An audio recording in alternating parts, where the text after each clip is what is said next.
She didn't notice the receipt I left on the counter. That was intentional.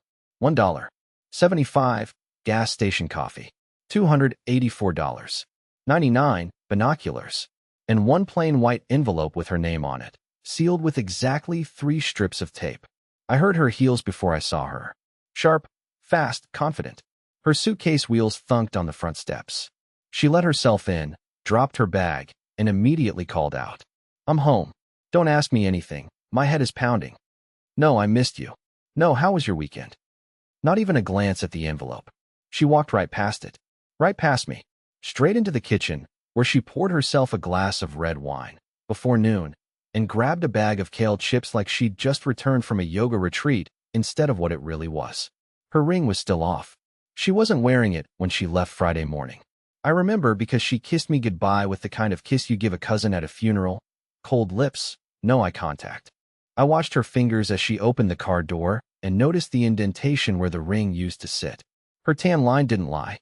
3 days. That's all it took. 3 days for her to forget she was married. 3 days for me to realize I'd been living with a stranger. She still hadn't noticed the envelope. She sat at the dining table, crossed her legs, and scrolled through her phone, smirking at something on the screen. Probably a message from Nico. Yeah, I know about him. The old college friend she accidentally ran into 6 months ago. The one she swore she'd blocked.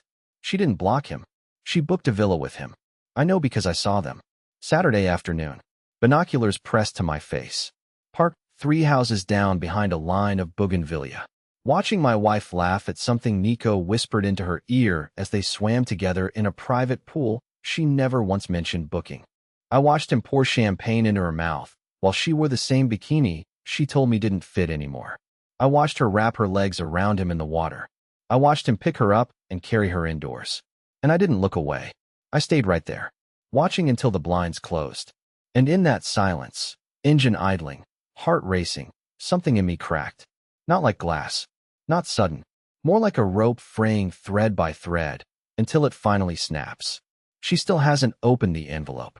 It's still there, right beside her wine glass, just inches from her fingers. All she has to do is lift the flap. Just lift it. Inside is a photo, taken from my car. Her and him, kissing. And underneath that photo is a single sentence, printed in bold. "You took off your ring." So I took off my mask. Let's see what she does now. She didn't flinch when she finally saw the envelope. She just stared at it like it was some misplaced bill that had been sitting there all weekend. I watched her pick it up with 2 fingers, like it might be dirty. For a second, I wondered if she'd feel the weight of it. Not the paper, the truth. I saw her eyes narrow as she peeled the flap open and slid the photo out. The silence in the room went from awkward to electric. Her lips parted. Her breath caught for just a second. Then nothing. She didn't cry. She didn't gasp. She didn't even look at me. She just set the photo down, face down, and took another sip of her wine like I had handed her a grocery list. That's when I realized she wasn't shocked. She was ready. That little smirk in the corner of her mouth. It told me more than any confession ever could. She had already spun the story in her head. Already planned her defense. Maybe she thought I'd scream, cry, beg, or storm out. But I didn't do any of that. I just sat down across from her, calm. Cold, even. I watched her swirl her wine and finally say, "So what is this? Some kind of gotcha moment?" I didn't respond. I wanted her to talk. People always reveal more when you give them silence to fill. She sighed like I was exhausting her. "Look, Alden," she said, and the way she said my name made my skin crawl. "We both know things haven't been great." Oh, now she wanted to talk about the state of our marriage? After a 3-day masquerade of mojitos and motel sheets with a guy who used to send her shirtless selfies when we were newlyweds? I stared at her, not blinking, not nodding, just studying her like she was a stranger I'd never met. Because in that moment, she was. Then she said something that nearly made me laugh out loud. I needed a break. That's all it was. A break. That word. That pathetic, flimsy little word people use when they want all the pleasure with none of the guilt. A break from what? From me? From our home? From our quiet, uneventful life where I made her coffee every morning and fixed the leaky faucet before she even noticed it dripped? I clenched my fists under the table, forcing my voice to stay level. "You packed lingerie for a birthday brunch with Hazel. You wore the necklace I gave you for our 5th anniversary while sitting on some guy's lap. And you took off your ring like it never meant a thing. That wasn't a break. That was a performance. Her eyes finally met mine, sharp and unflinching. Maybe if you had been paying attention the last 2 years, you would have seen it coming. Oh, so it was my fault now? Classic. I took a slow breath. So this was a test? And I failed. She scoffed. Don't be dramatic. And right there, I realized we weren't having a conversation. We were conducting a postmortem. Our marriage was dead. But here's the part she didn't know. I had been digging. While she was sipping poolside drinks with Nico, I was piecing together more than just that weekend. I had gone through old emails, synced her old iPad she forgot I had access to, and opened up a box she thought I'd never touch. The one in the attic, buried under her college journals. I found more than I bargained for, and I wasn't about to keep that to myself. She thought the envelope was the end, but it was only the first page. There's this strange thing that happens when someone betrays you. Your brain starts playing back your whole relationship like a corrupted VHS tape. Not the big moments, not the anniversaries or holidays, but the little ones. Tiny scenes, offhand remarks, shrugs you didn't understand at the time. And suddenly they all make sense in the worst possible way. Like last Thanksgiving, when I caught her staring at her phone a little too long during dinner. Or the night I came home early from work and she scrambled to close her laptop and switch tabs like she was disarming a bomb. Back then, I chalked it up to stress or work stuff. Now I saw it for what it was, the slow dismantling of our life. Piece by piece, text by text, lie by lie. I didn't tell her yet what I'd found on that old iPad. I was saving it. Instead, I asked one question. Just one. How long? She gave a soft exhale through her nose. Not quite a sigh. More like someone irritated that traffic had slowed. It wasn't serious, she muttered. It's not like I was planning to leave you for him. I leaned back in my chair. My pulse had settled into this slow, tight rhythm. The kind you get when you know something bad is coming, but you're too exhausted to flinch. I didn't even ask who. I already knew. Nico. The wine bar meetup 3 months ago. The concert tickets she got from a client. The random weekend she flew to Chicago to clear her head. Every puzzle piece had a name now, and every name had a face. His. It was only a few times, she added, like she was telling me she forgot to take the trash out. We had history. It got complicated. Complicated. That word again. Another shield. Another excuse wrapped in adult vocabulary. She couldn't even give me the dignity of honesty. You slept with him in our bed? I asked. She paused. The kind of pause that only happens when the truth is too disgusting to admit, but lying is a waste of time. That half-second of silence told me everything I needed to know. So yeah, she did. While I was fixing the water heater. While I was calling the pharmacy for her migraines. While I was watching old reruns alone on the couch because she said she needed space. The rage never came. I waited for it, but it didn't arrive. What came instead was a numb clarity, the kind you get when the anesthesia kicks in before surgery. Cold, weightless, detached. I stared at the woman I married. The woman who once cried in a Target aisle because I surprised her with a handwritten birthday card and realized I didn't know who I was looking at anymore. Or maybe I never really did. You think this is over a ring? I finally said, voice steady. You think this is about what you took off? She blinked, confused for a beat. No, I said. It's about what you put on when you got back. Like nothing happened. Like you didn't bring his fingerprints back into our house and scrub them off with lavender soap before I came home. Her mouth opened slightly, then shut again. She had nothing to say to that. Because it was true. And because her silence was finally more honest than anything she'd spoken in months. What she didn't know, what she couldn't know, was that I wasn't here to argue. I wasn't here to fight or demand some dramatic confession. I was here to watch her unravel. To see her face twist when I turned the page she didn't know existed. Because while she was busy performing her betrayal with all the flair of a bored actress, I had been digging through her curtain call. And what I found went way deeper than just Nico. The worst part wasn't the betrayal itself. Not even the lies. It was the moment I realized she had planned everything with such casual precision, like cheating was a line item on a to-do list, grocery run, spa appointment, betray husband, laundry. She didn't panic when I brought up Nico. She almost seemed relieved, as if finally being caught meant she could stop pretending. But what she didn't know, what she still didn't know, was that Nico was the decoy, the distraction, the soft reveal.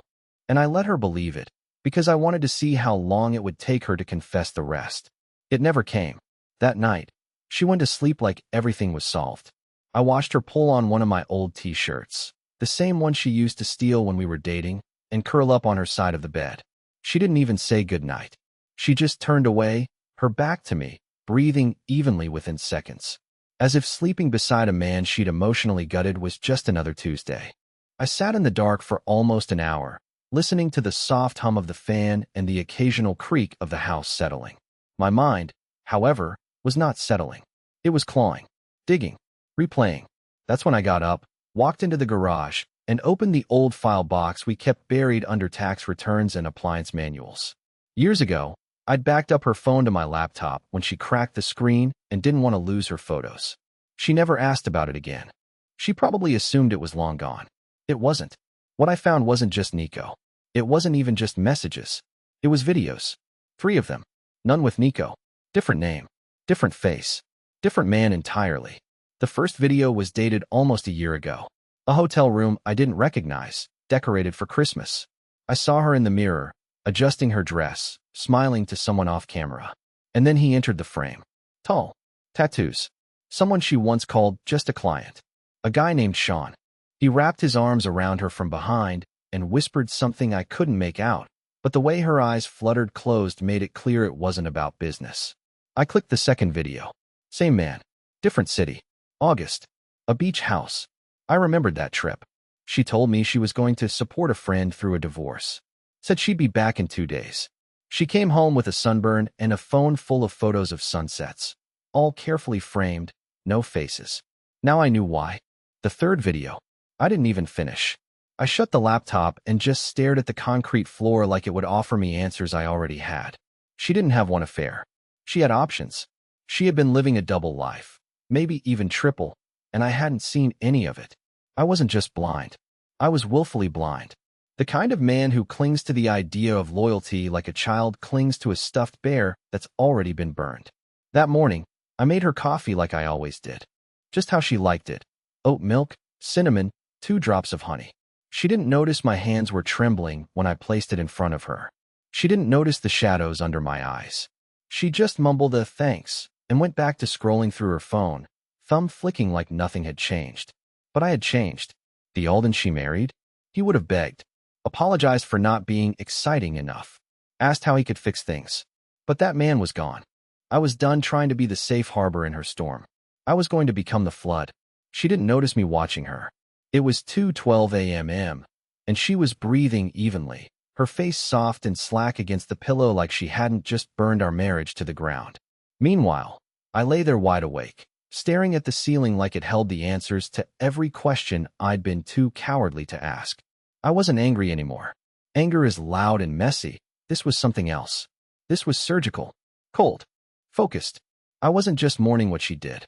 I was dismantling the illusion of who I thought she was. While she slept, I opened my phone and started collecting.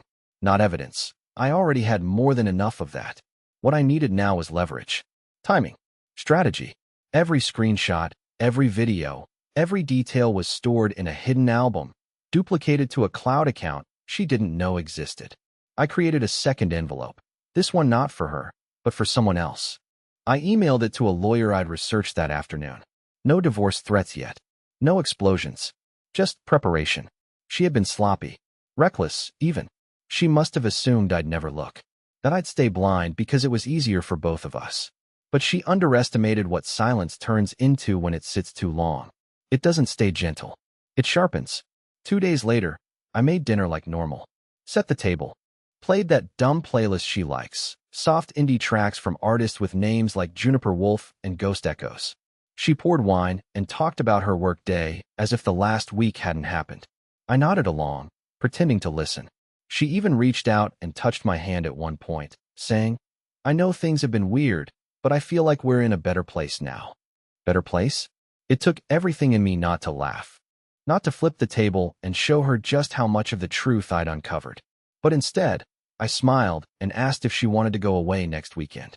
"Just the 2 of us," I said. "Cabin. No distractions, no phones." She beamed, said she'd love that, said it sounded healing. Healing. That word echoed in my skull like a bullet. That night, I dug through her purse while she showered. I already knew what I was looking for. The second phone, the one she always swore was for work emergencies only. She didn't even bother locking it. Inside were messages from Sean, yes, but also another man, one I hadn't seen before. Someone named Blake. And this wasn't just some old fling. This one was new, fresh. The messages still had that tone of flirtation that hadn't gone stale. Pictures, plans. One of them said, "Can't stop thinking about Saturday. That thing you whispered in my ear?" Still replaying it.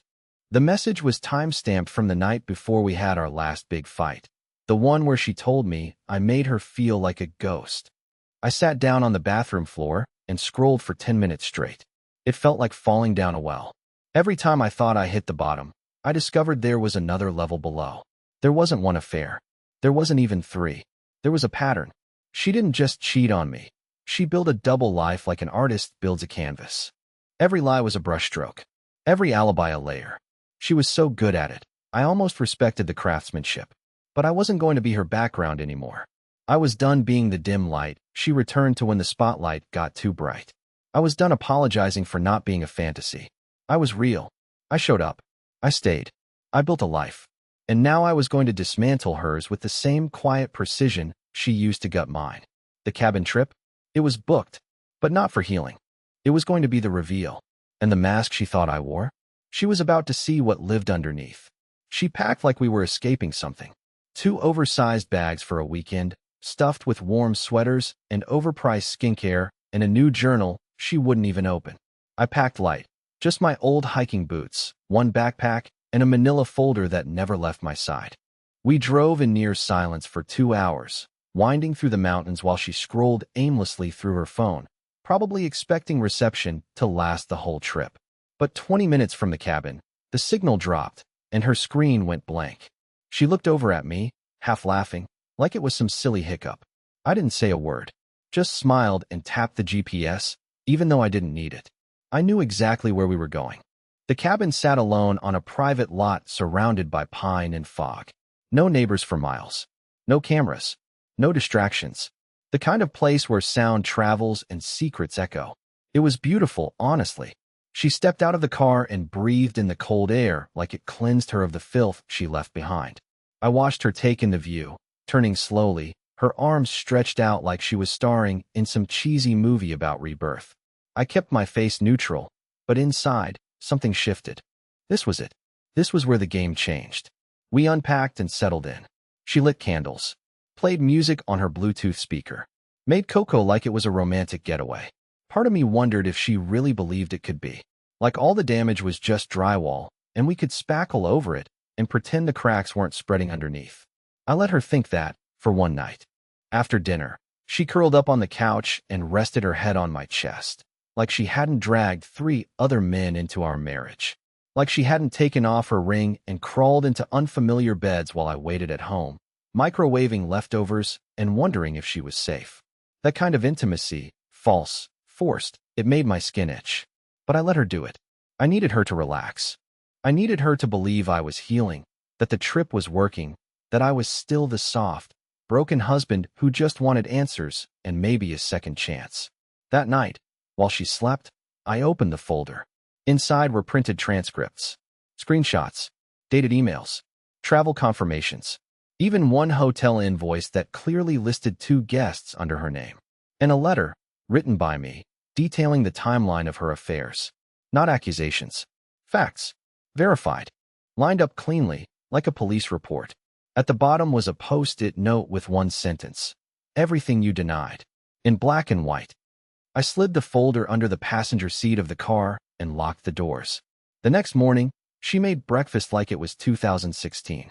French toast, fresh strawberries, even coffee in my favorite chipped mug, the one with the little ghost on it. She wore the sweater I bought her for Christmas last year, the one she never wore because it made her itchy. And now she was wearing it like it meant something. "Last night was nice," she said, her voice low. "I think we needed this. Just us. No noise." I smiled, not because I agreed, but because I'd already written the final scene and she didn't know she was in it. "You're right," I said. "No noise. Just clarity." We went hiking that afternoon. just a short trail up a nearby ridge. She took photos, pretended to be present, but I could tell she was itching to reconnect with the outside world. She glanced at her phone every few minutes, forgetting the reception was still dead and wouldn't be returning. I'd made sure of that before we arrived. When we got back to the cabin, I handed her a hot cider, sat beside her by the fire, and asked her gently, "Do you think you've told me everything?" She paused, eyes on the flames. About them. Another pause, longer this time. Her fingers gripped the mug a little tighter. She didn't answer. That was the answer. I leaned over, kissed her on the temple, and whispered, "Then tomorrow morning, you're going to read something. And I want you to do it in silence. No tears, no lies, no screaming. Just you, the truth, and the cold morning air." She looked up at me, confused, nervous. The kind of nervous that only comes when someone realizes the walls are shifting and they don't remember where the exits are. I stood, walked to the window, and watched the last light disappear into the trees. She was beginning to understand, but she still had no idea what was coming. She was already awake when I came down the next morning. The sun hadn't fully broken through the trees yet, just long gray shafts of light slipping in through the tall windows like fingers searching for truth. She sat at the table, nursing a cup of lukewarm coffee, wrapped in a fleece blanket like she expected some kind of cold to pass. Her phone sat beside her, dark and lifeless, the signal still gone.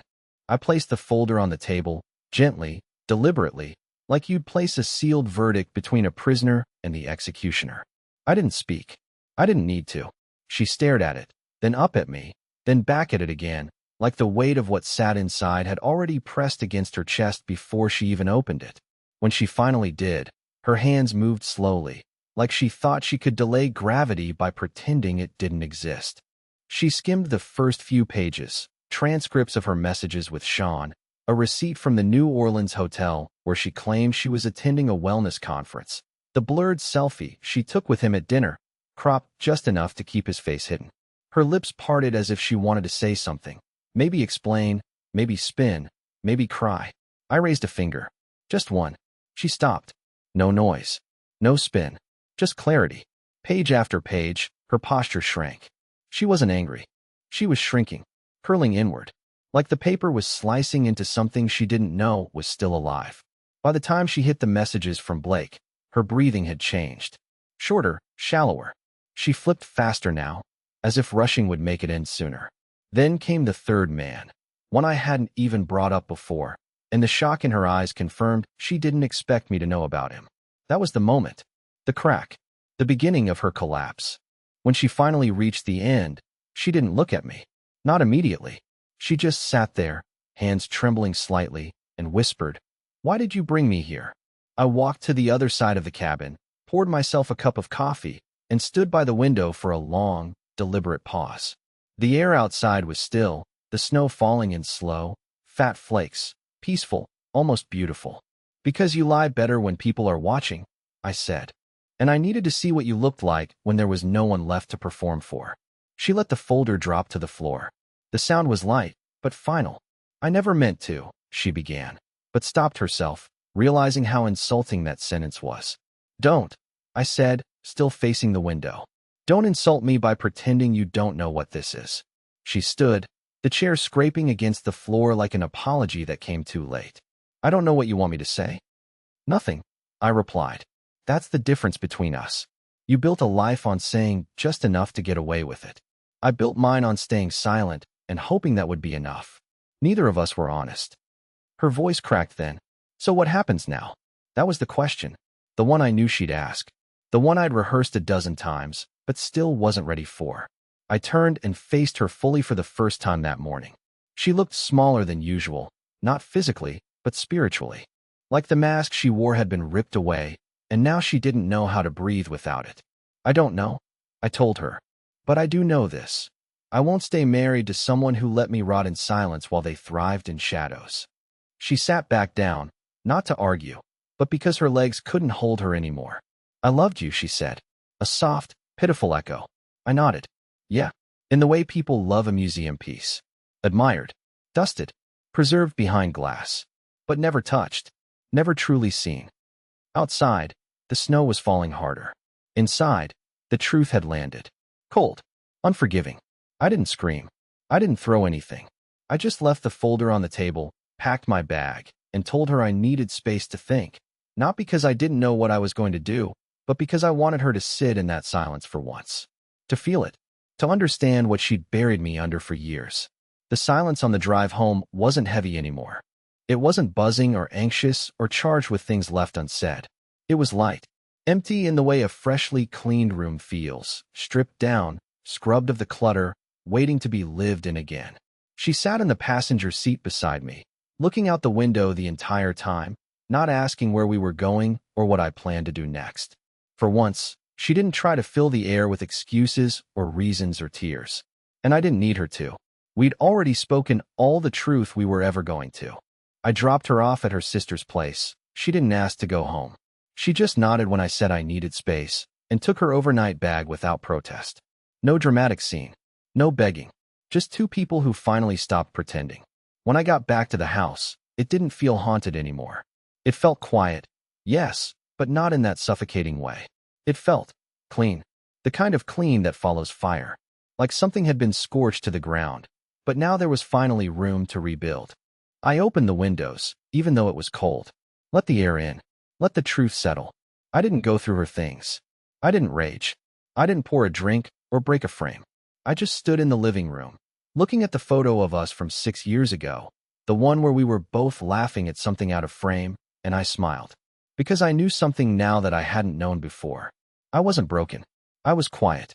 I had given her the best parts of me, the loyal parts, the soft parts, the patient, dependable, sturdy parts.